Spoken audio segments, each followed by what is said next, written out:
No, profe.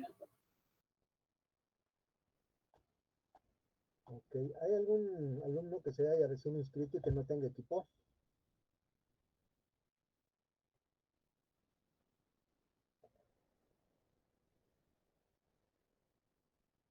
Ya todos tienen equipo. Ok. Bueno, vamos a comenzar con la continuidad de la explicación de este método de análisis sísmico estático. ¿De acuerdo? Entonces, vamos a iniciar tomando una recapitulación rápida de lo que vimos, de lo que se platicó en ese momento sobre el método de análisis sísmico estático. Este análisis les comenté que tenía la consideración de cargas horizontales, cargas laterales, lo que llamamos fuerzas sísmicas, que inciden lateralmente precisamente en una estructura, en un edificio. Bien.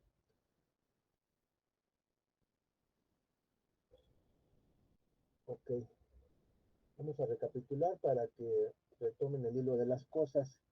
Este método tiene la consideración de fuerzas sísmicas laterales que inciden en nuestro edificio. Nuestro edificio tiene varios entrepisos. La fuerza sísmica, de acuerdo a los principios de sismicidad que ya les envié y ya comentamos en su momento, incide de manera horizontal. Está muy clarito. Esto está igual, pero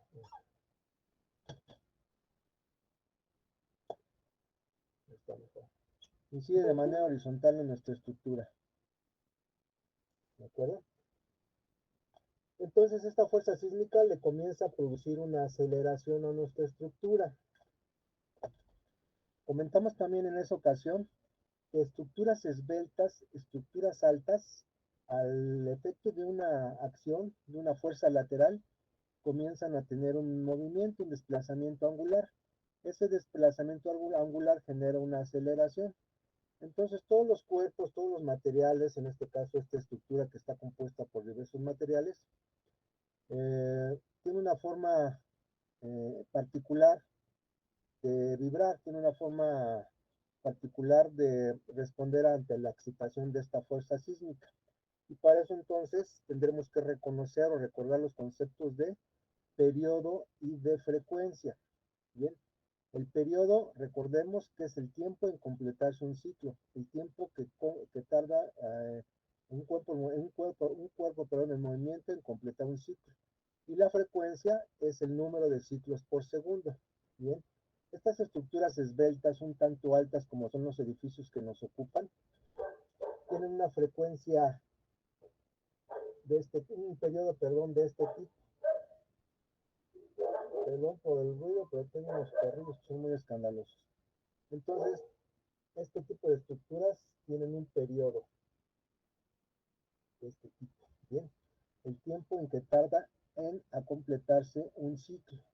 Bien, entonces, periodos bajos, bajos a comparación de una casa habitación. Ahorita vamos a ver una casa habitación que tiene una altura menor. Periodos bajos provoca bajas frecuencias.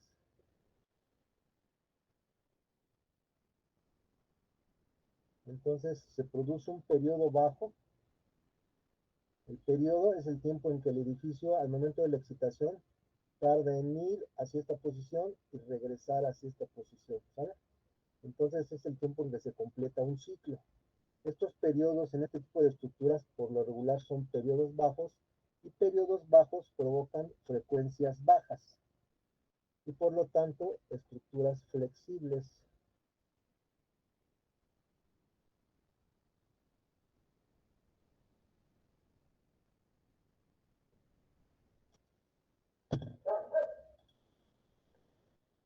¿Ok?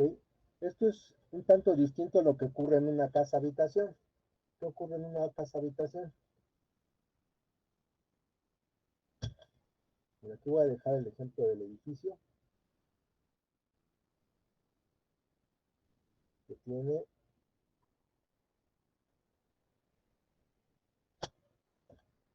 periodos bajos, más bien me refería a periodos largos, o sea que es largo el tiempo en que tarda en completarse un ciclo. Vamos a cambiarle mejor la nomenclatura, periodos largos, provoca frecuencias bajas. Frecuencias bajas, y por lo tanto esta estructura es flexible.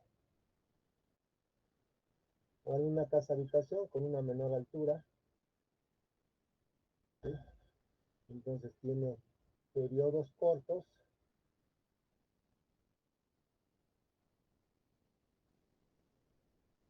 pero tiene frecuencias altas.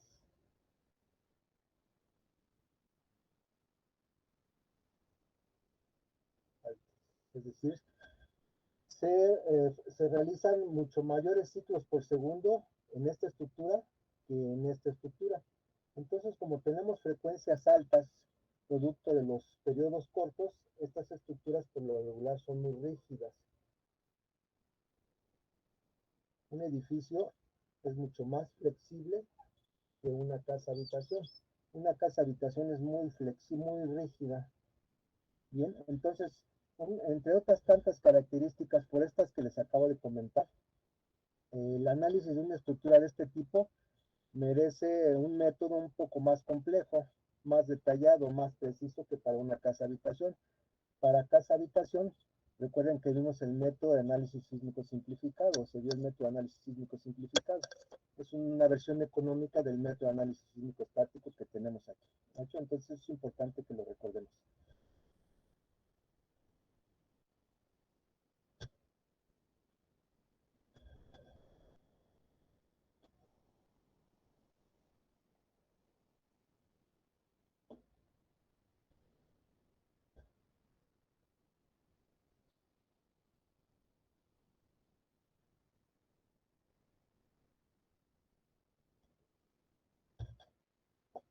La estructura recibe el embate de esta fuerza sísmica lateral. Esta fuerza sísmica lateral se reparte, se redirecciona en cada entrepiso, provocando aceleraciones distintas a cada entrepiso. Es de entender que el entrepiso que se ubica en la parte más alta de nuestra estructura es aquel entrepiso que presenta una mayor aceleración, ¿no? Al moverse así el edificio, entonces en la punta del edificio tenemos una mayor aceleración y por ende un mayor desplazamiento. Entonces, si graficamos o represento gráficamente estas aceleraciones, tenemos lo siguiente. La aceleración más alta la tenemos en la parte más alta del edificio, en la punta del edificio. Esta es la aceleración máxima, lo habíamos visto ya en ese momento. Vamos a ver, aquí. Esta es la aceleración máxima, ¿vale?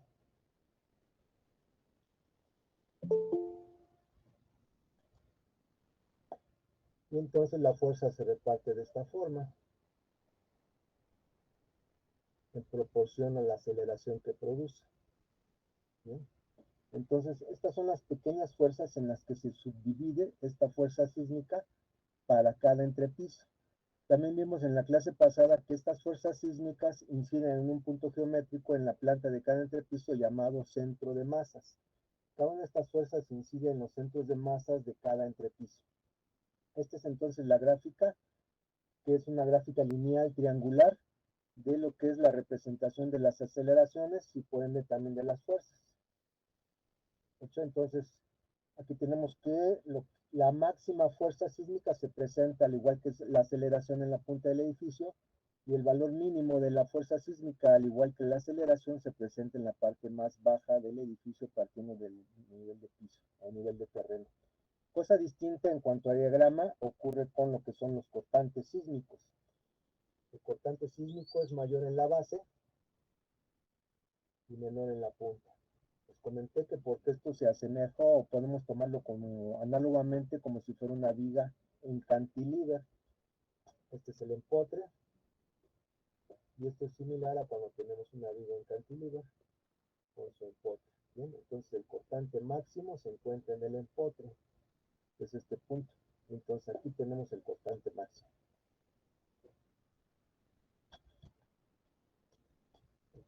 esta es la gráfica para cortantes. Bien. ¿Por qué es lineal la gráfica tanto para lo que es fuerzas sísmicas como para cortantes? Fuerza sísmica, cortante.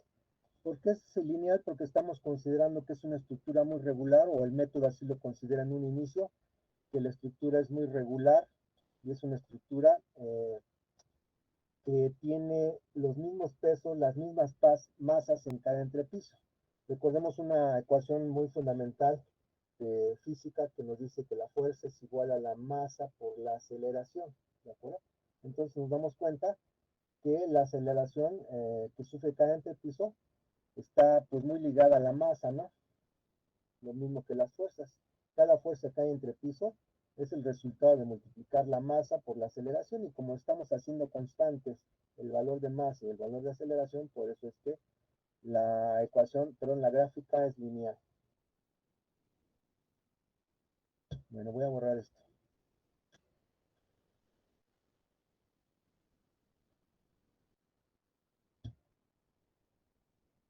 Cada una de estas fuerzas sísmicas que tenemos en cada entrepiso se calcula mediante la siguiente fórmula.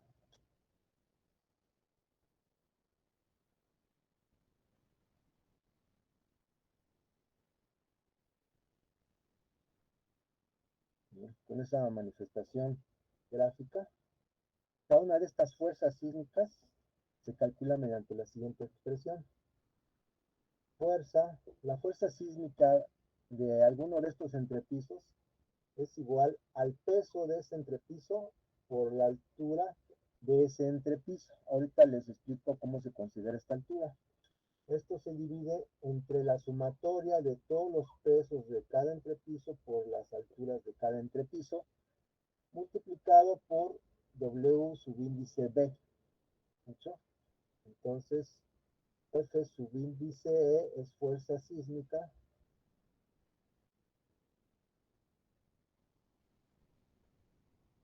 por entrepiso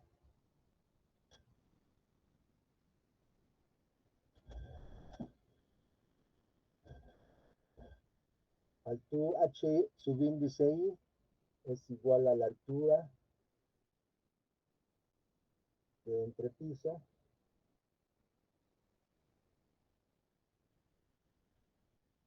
tomada desde la base.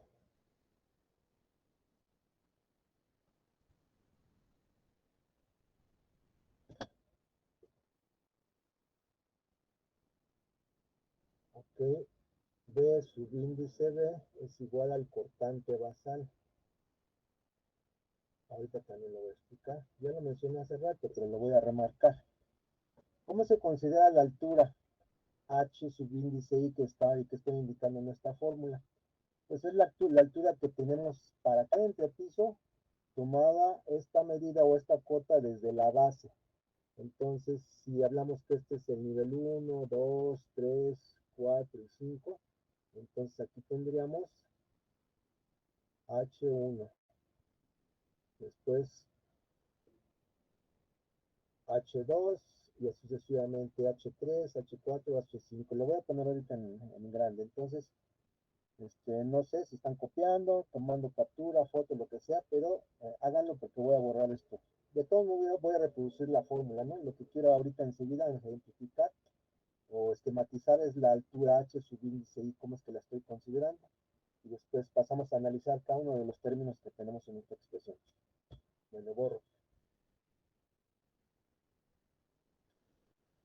Entonces la expresión nos dice que la fuerza sísmica de cada entrepiso es igual a la altura, perdón, al peso de ese entrepiso por la altura de ese entrepiso tomada desde la base, por la sumatoria de todos esos pesos por todas esas alturas, por tanto basal.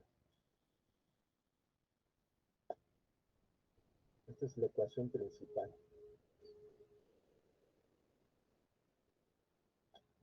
¿Cómo se consideran las alturas? Mi edificio tiene 1, 2, 3, 4 niveles. 1, 2, 3, 4 niveles. Entonces este será H subíndice 1, H subíndice 2, subíndice 3 y subíndice 4. Todas esas alturas tomadas desde la base.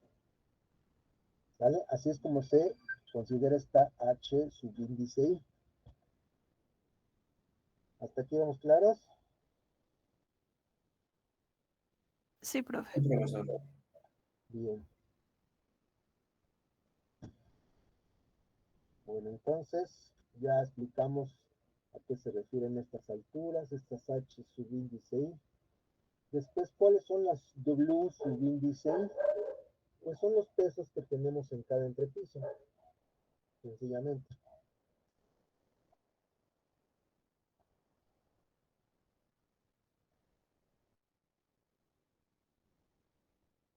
Entonces, si este es el 1, el 2, el 3, el 4, lo que pesa este nivel es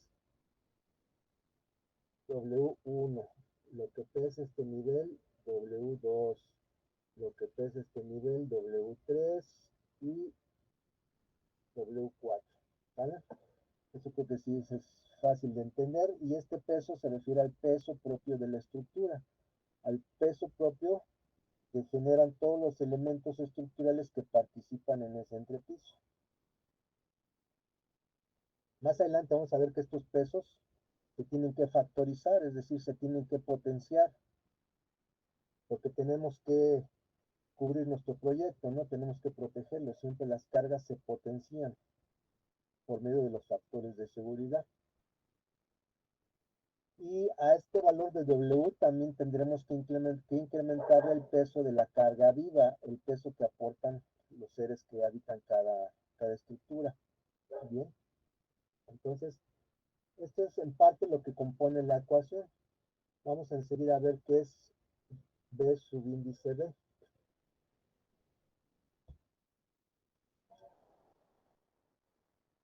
Este es nuestro edificio.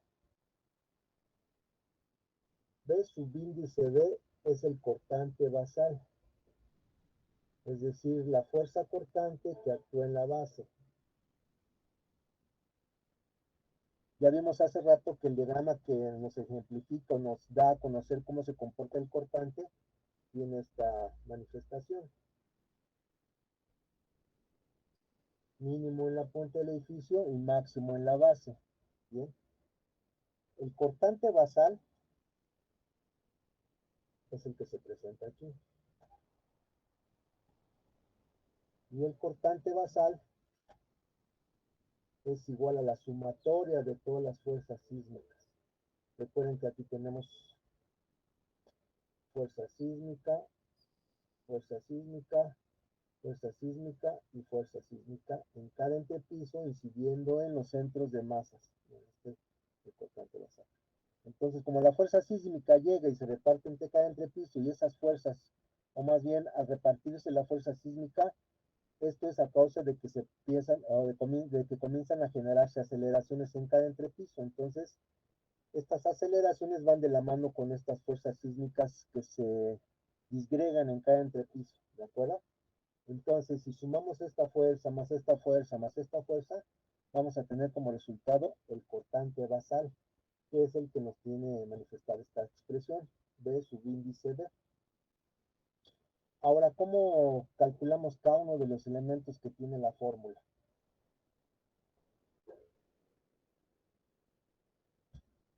Pues bueno, vamos a ver. Lo que es todos los W, pues es cuantificación, que muchos de nosotros ya aprendimos a hacer a nivel vocacional, o a nivel medio superior. Si no es que lo vimos en alguna materia de construcción. De todos modos, yo les voy a dar un repaso o una explicación rápida. Los pesos que tenemos en cada entrepiso los obtenemos mediante una cuantificación de los pesos o de las cargas que aportan todos los materiales o todos los elementos que están involucrados en cada entrepiso. Con eso obtenemos los W. Las alturas, pues eso es muy fácil, lo sacamos de nuestro proyecto arquitectónico, ¿no? Solamente son cotas o hacemos mediciones directas. Si estuviéramos en mis tiempos,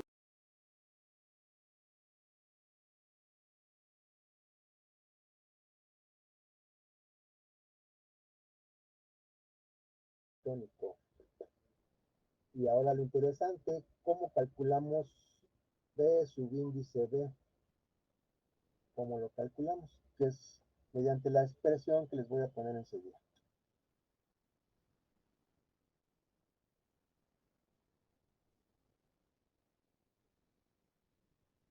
Y quiero que la analicen. Tiene cierta lógica o mucha lógica esta expresión.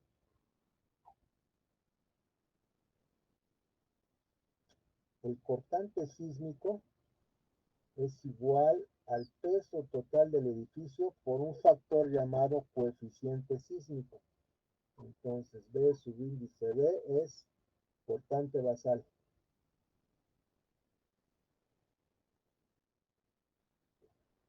Enseguida tenemos W mayúscula subíndice T. Es igual al peso total del edificio. Peso total del edificio. Y luego tenemos C, que es el famoso coeficiente sísmico.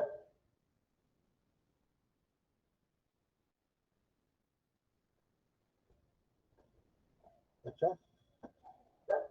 Bien, fíjense, entonces si analizamos la ecuación nos dice que el cortante basal, bueno, antes de eso déjenme decirle que este coeficiente es un coeficiente menor a la unidad. Esta aclaración va a servir para que razonemos la fórmula.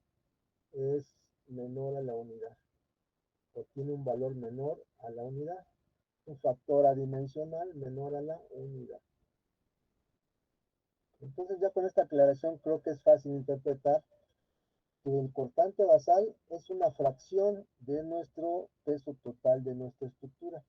El cortante basal está directamente ligado al peso que tiene nuestra estructura, pero ese peso de la estructura lo estamos castigando por un factor para hacer ese peso menor.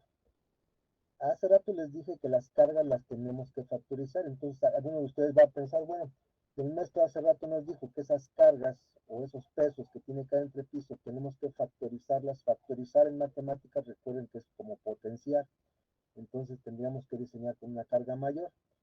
Y ahorita nos dice que tenemos que castigar la carga, entonces o la incrementamos o la castigamos, ¿vale? Pero les hago la aclaración, este peso total del edificio ya tiene pesos factorizados. Entonces el método nos dice, primero factoriza las cargas, incrementalas y después redúcelas. De hecho, entonces es una doble maniobra a conveniencia de este método. Incrementamos cargas por medio de los factores de seguridad, los factores de carga. Ya para aplicar el método, entonces castigamos estas cargas por medio de coeficiente sísmico. Ahorita les voy a explicar por qué tenemos que castigar cargas por medio de este factor llamado coeficiente sísmico, ¿no? Entonces es lógico pensar que si tenemos una estructura, la cual tiene una masa, ¿bien? Entonces el valor del cortante que se genera aquí en el empotre, pues está muy ligado al peso total de esta carga, ¿no? Mientras mayor sea esta carga, pues mayor desplazamiento va a tener la estructura, mayor aceleración va a tener en la punta. Y a mayor aceleración, pues más tendencia al corte vamos a tener aquí. Es por eso que el cortante basal que se presenta aquí está muy ligado al peso total que tiene nuestra estructura. ¿Hecho?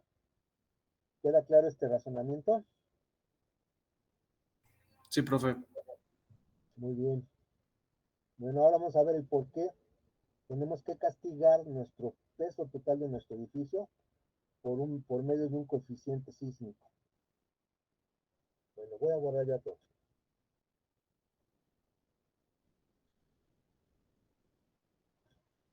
Si nosotros ese cortante basal solamente lo calculáramos así, cortante basal es igual a peso total de mi estructura. Si hiciéramos esta relación muy directa, diciendo que, haciendo una igualdad, ¿no? Que el cortante basal como fuerza es igual a la fuerza que produce el peso total de un edificio. Si hiciéramos esta consideración, estaríamos generando el diseño de una estructura muy, muy segura, muy resistente.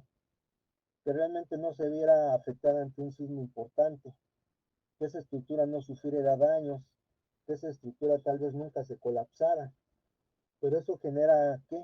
Estructuras de qué tipo, económicas o caras. Una Pues cara, estructura ¿no? muy resistente genera secciones muy robustas, genera entrepisos muy altos, losas muy aperaltadas, es decir, búnkers, ¿no? Entonces, como dice su compañero, esto genera estructuras costosas, diseños costosos.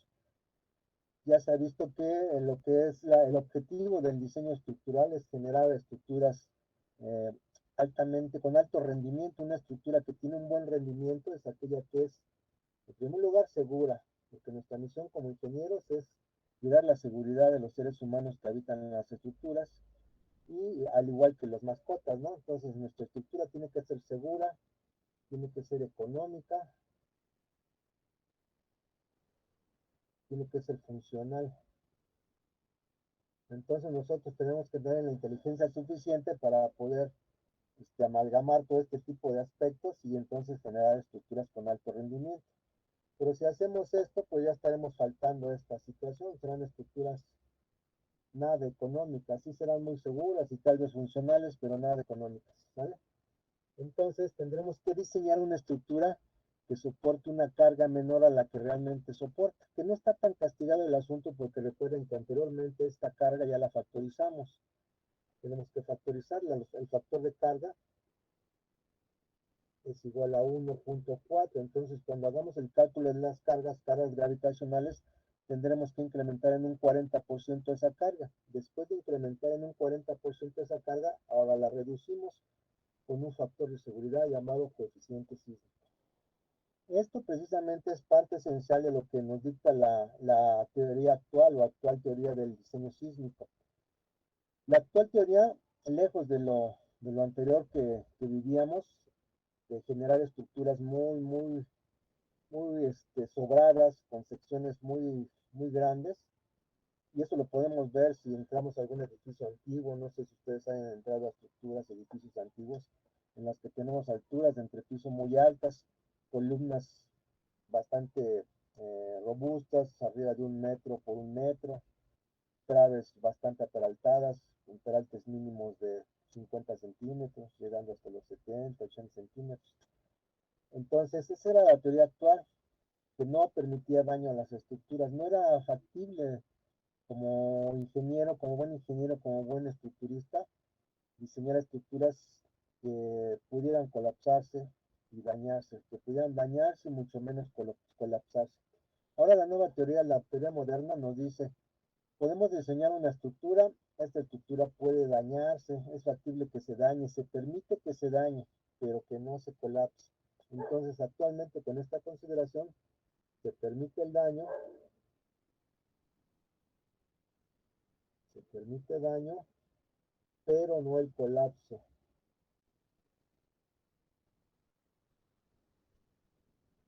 Es decir, nuestra estructura después de un sismo puede tener caída de aplanados, puede tener a lo mejor fisuras en sus muros de carga, puede presentar daños en sus traves, puede presentar daños que sean reparables o no reparables después del sismo, pero nunca debemos de permitir que estas estructuras se colapsen.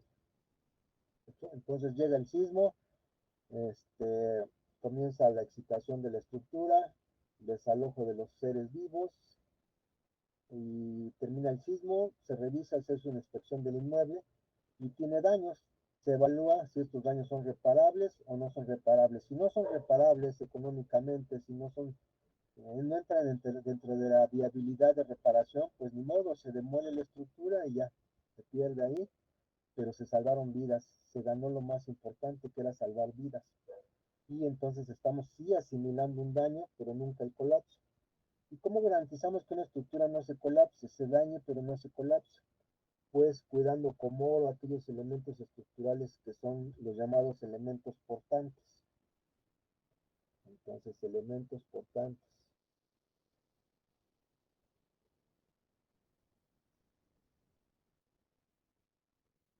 Entonces, ¿cuáles son los elementos portantes? Reconocemos todos que los marcos estructurales básicos que tenemos en toda estructura están compuestos por una, dos columnas y una trave. Bien. Probablemente dentro de este marco estructural tal vez tengamos algún muro confinado, pero para el caso de nuestra materia vamos a pensar que toda nuestra estructura está conformada por dos columnas y una trave. Bien. Se entiende que en el nivel de abajo, después de la losa, tenemos otra trave para ya cerrar el ciclo del marco estructural. Pero entonces, ¿cuáles son los elementos portantes? Pues son nuestras columnas, esta columna y esta columna. Son los elementos portantes que tendremos que cuidar como oro. Análogamente siempre les digo que estos elementos portantes pues son como nuestras piernas. Si alguien llega y nos da un batazo en las piernas, pues nos doblamos, ¿no? Nos caemos, nos colapsamos. Si nos da un batazo en la espalda, pues sí, duele mucho y nos retorcemos y todo, pero no nos caemos, no nos colapsamos. O en los brazos. Bien, entonces, si nos dan en las piernas, a veces hasta con un leve golpecito en que nos den en la pierna, en la coyuntura, pues nos andamos colapsando. Entonces, lo mismo pasa en las estructuras. Sus elementos portantes son los que mantienen en pie la estructura. Entonces estos elementos portantes debemos de cuidarlos como oro. Si no los cuidamos como oro, entonces pasa lo que no deseamos, que se colapsa la estructura y se pierdan vidas. Entonces, una de las tantas maniobras que nos valemos los ingenieros para lograr esto es castigar el peso total, es decir, vamos a diseñar una estructura con menor peso. En nuestro proceso de diseño vamos a tener una estructura indicada que soporta menos peso. El diseño va a estar redireccionado a un cálculo considerando un menor peso. Entonces, de alguna forma estamos originando, pero controladamente, que en esta estructura pueda fallar. Pero ese fallo tiene que ser controlado. Es decir, entonces ahora tendremos que recordar aquello que vimos en resistencia de materiales respecto a la ley de Hooke. ¿Alguien recuerda la ley de Hooke que nos dice, o la teoría de Hooke, referente a lo que es el comportamiento de los materiales, las etapas de deformación que pasan los materiales o que por las que pasa un material ante la aplicación que se va incrementando poco a poco de una fuerza o de un esfuerzo? ¿Alguien recuerda qué dice la teoría de Hooke? ¿Quién dice yo? Creo que Montoro está levantando la mano. ¿Lo recuerdas, Montoro? ¿Qué dice la ley de Hooke o la teoría de Hooke? No, profe. ¿No? ¿Quién sí? Sandra. Solo me acuerdo que era de los resortes, profe, pero no así muy específicamente, no. Un resorte en función de que se va deformando, Diana. Creo que es directamente proporcional a la fuerza aplicada sobre el mismo. Así es. Diana dijo que un resorte, ya su compañero. ¿Quién habló ahorita? Oscar aquí abajo. Ok. Diana habló de un resorte, ya Oscar nos dijo que la deformación es directamente proporcional a la fuerza, ¿no? Recuerden que en ese entonces hubo una grafiquita y esta grafiquita comparaba esfuerzo contra deformación unitaria, ¿no? Y entonces se descubrió mediante esta fórmula, esta gráfica y mediante alguna fórmula, que un material al recibir una fuerza incrementada se comienzan a generar esfuerzos. Y entonces si se grafican esos esfuerzos contra las deformaciones que va presentando el material, tal vez el resorte que nos dijo su compañera, el material comienza a sufrir algunas etapas o a pasar por algunas etapas de deformación. La primera etapa es una etapa lineal. Después ya viene una etapa lineal. Después ya viene una etapa así y después algo así. ¿Qué representa cada etapa? La primera etapa le llamamos el rango elástico. Rango elástico. Que es un comportamiento lineal del material en cuanto a su deformación, ¿no? Después, pasando un punto que tenemos aquí, presenta un rango inelástico. Rango inelástico. Y después, si se sigue incrementando la carga y la deformación sigue también incrementándose, pues llega un momento en que el material pues no resiste más y se colapsa, ¿no? Entonces aquí es donde se da el colapso. ¿Ya lo recordaron? Sí, profe. Muy bien. Fíjense, entonces, ¿qué característica tiene el rango elástico? Que ¿Alguien lo puede, sabe? que puede regresar a su forma original. Así es. Entonces el material comienza a sufrir la acción de una fuerza y cuando esa fuerza se retira, el material regresa a su forma original. El material regresa a su forma original. Tal vez como esta liga, ¿no? Esta liga, pues es un material, yo la comienzo a estirar, pero si yo dejo de incrementar o dejo de aplicar la acción, pues la liga regresa a su forma original. Entonces está en el rango elástico. Pero si después esta liga sigue incrementando hasta que eh, sus fibras empiezan a deformarse de tal manera que ya no tienen la capacidad de regresar, pues esta liga va a quedar muy guanga, sigue siendo liga, no se ha roto por ningún lado, pero queda muy guanga. Entonces ese momento, esa etapa es la que conocemos como rango inelástico. Cuando le retiramos la fuerza aplicada, eh, la, el material ya no regresa a su forma original, no se colapsa, sigue funcionando, pero ya tiene algún daño, lo cual hace que no tenga su forma original y entonces deja de ser un tanto funcional, deja de tener el mismo aspecto que tenía al inicio y si se trata de una estructura, pues genera miedo o incertidumbre a quienes la habitan, ¿no? Pero no se colapsa. Ya después, si yo esta liga la sigo estirando, que no lo voy a hacer hasta romperla porque me daría un ligazo, entonces quiere decir que la liga pues ya se colapsa, pues llega a esta etapa de colapso precisamente. ¿Hecho? Entonces fíjense, con esta teoría de que les estaba hablando, que ahora se permite que las estructuras tengan un daño, pero no un colapso, quiere decir que ahora, entonces, también estoy tratando de buscar un color rojo que sirva, porque los que tengo están muy feos. Vamos a ver si este, parece que sí. Entonces, fíjense, platicado, pues espero que se entienda que ahora sí se permite que las estructuras sufran daño, pero ya un tanto científicamente o técnicamente explicado esto, se permite ahora, antes se permitía que, o se proponía o se sugería o siempre se trataba de lograr que las estructuras se mantuvieran en este rango elástico, pero ahora se permite que las estructuras incursionen en el rango inelástico, claro, sin llegar al colapso.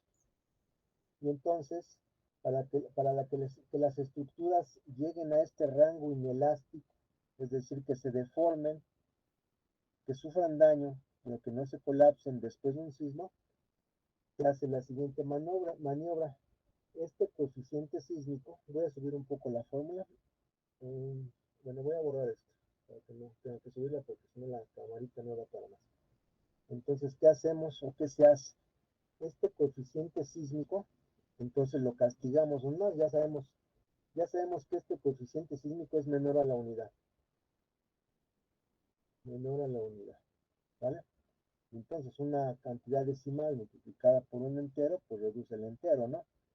Pero entonces si esta cantidad decimal ahora yo la divido entre otro valor, y ahora ese valor es mayor a la unidad, entonces estaría, si este Q es igual a 2, entonces estaría este coeficiente dividiendo a la mitad, ¿no?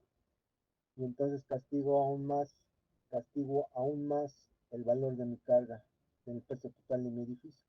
Entonces, haciendo esta maniobra, incorporando Q, que se llama factor de comportamiento sísmico, estoy forzando, estoy guiando, estoy redireccionando a mi estructura para que incursione en el rango inelástico, ¿vale? Entonces voy a borrar esto de Q y dejo la fórmula.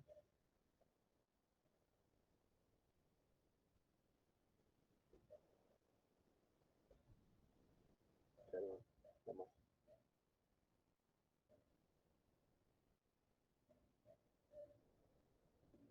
Ahora Q es igual a factor de comportamiento sísmico.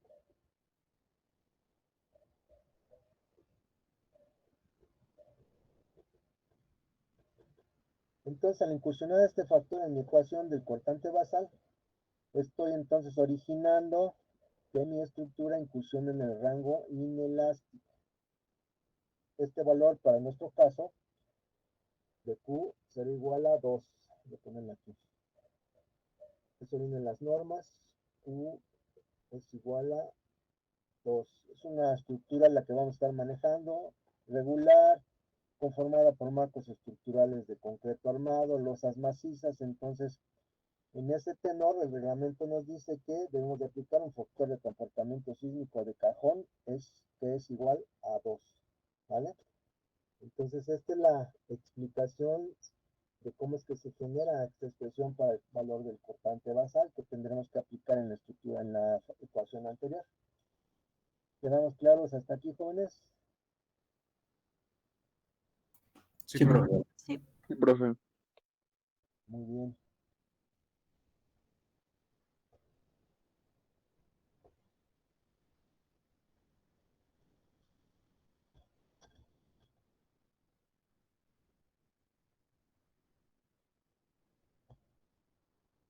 Debemos también de recordar que el reglamento, la norma, identifica dos tipos de edificaciones.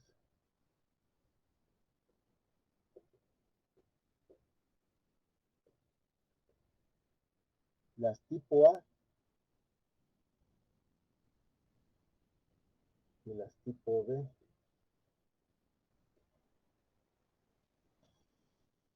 Bien. Las estructuras tipo A son aquellas que son esenciales. Son aquellas que es vital que se conserven en pie después de un evento sísmico, como son los hospitales, las centrales termoeléctricas, centrales telefónicas, plantas nucleares, etcétera, etcétera. Este tipo de estructuras esenciales son las que consideramos del tipo A. Las estructuras del tipo B son vivienda, comercio, ¿vale?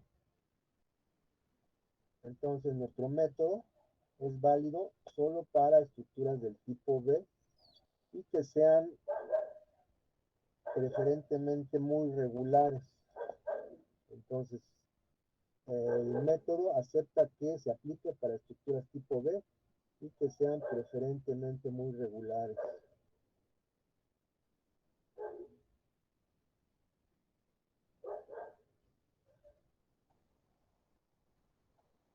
Muy regulares. ¿Vale? Ya para las estructuras del tipo A tendremos que utilizar un método dinámico, ya no un método estático. ¿De hecho? Esa es una restricción importante que tenemos que tomar en cuenta. Ok, bueno, voy a pasar lista y ahorita continuamos para hacer un inter. Permítame. Porque enseguida vamos a pasar a ver qué onda con ese coeficiente sísmico, de dónde sale o qué es, de una forma un poquito más detallada. Y esta explicación está en función de los espectros de diseño.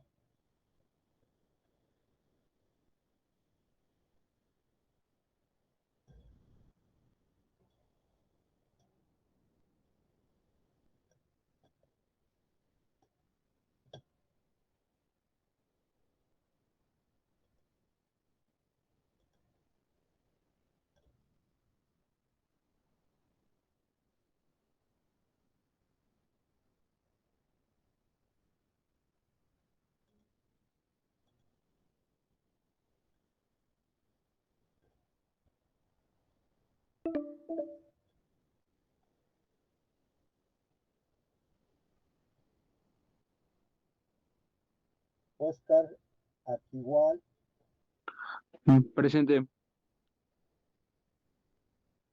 ¿de dónde es tu apellido, Oscar? De Tlaxcala, profe. Es náhuatl. Me pone a sudar cada vez que lo tengo que decir. Ya te iba a decir nada más Oscar, ¿verdad? Y otra vez, insisto. Sí. Luis Blancas, Presente.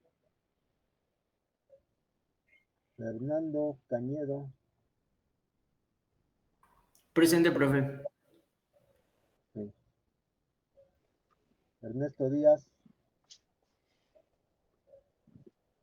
Ernesto Díaz, Presente, profe. Presente, presente. Pero tú es Diego, es igual, ¿verdad? Tienes dos nombres. Así, Diego. Sí, profe. Ernesto. Gracias. Donatiu Falcón, Presente, profesor. gracias. Alberto Flores, Presente, profe. Valeria Gómez, Presente, profesor. gracias. Enrique González, Enrique. César Jiménez, Presente, profesor. Guadalupe Martínez, Presente, profe.